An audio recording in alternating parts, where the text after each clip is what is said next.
Now on this particular vehicle, like I say, you got to take this cover off. What you'll need to take this cover off is supposed to have 4 bolts in it. This one here had 2. There's a bolt here and here.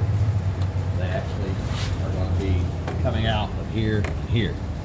All right, on those, what you're going to need, if you do this job, is this is actually a 5mm little Allen. You can use a regular Allen wrench or this ratchet, whatever. But this had 2 bolts in it. Comes right off. Okay, once you get that off, you have to take this piece off. This is part of the air intake. It has 2 bolts in it here and here. Showed you earlier where they actually are. These are 10mm.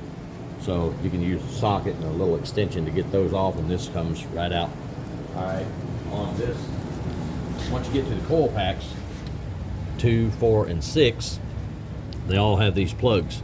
You have to push this little tab down, and I found myself, it's a little easier to just take a screwdriver and gently push on that tab and pull this off. And these wires are pretty old, and you can tell they're pretty stiff. So when you're doing this, be very gentle with it. You don't want to break anything. And they all are basically the same except this one. And it plugs into, this one actually has a O2 sensor that's plugged into it. On this one, it also has a tab that you have to push and unplug it. And then this here, what I used to get it out, it's got 2 little tabs on it that goes right here.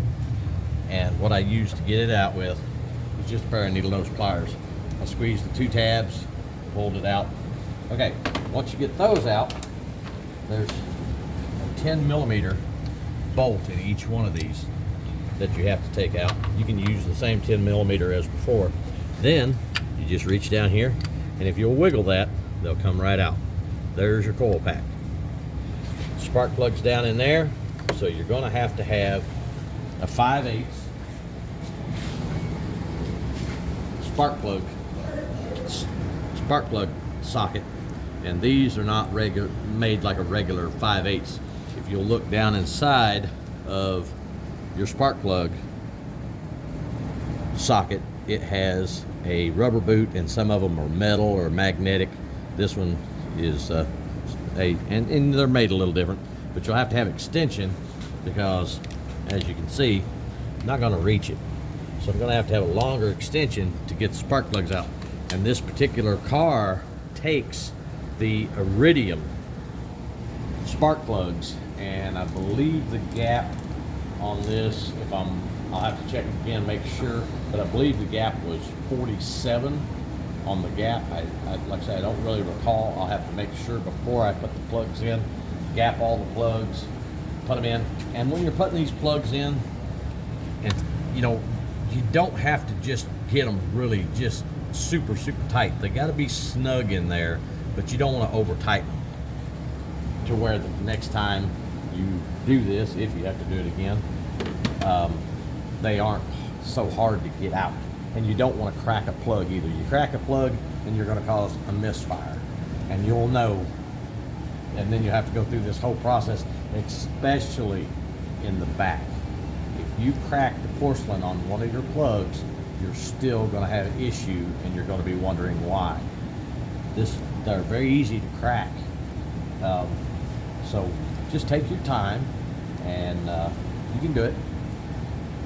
And the thing is, especially on the back of this, you have to go through the whole process of taking this intake off, and you don't want to have to do that again. And I appreciate you guys watching. I thank you. We're getting more and more people, and we really appreciate it.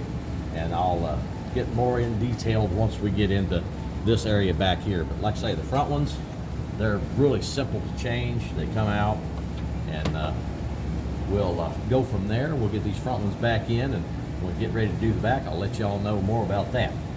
Thank you.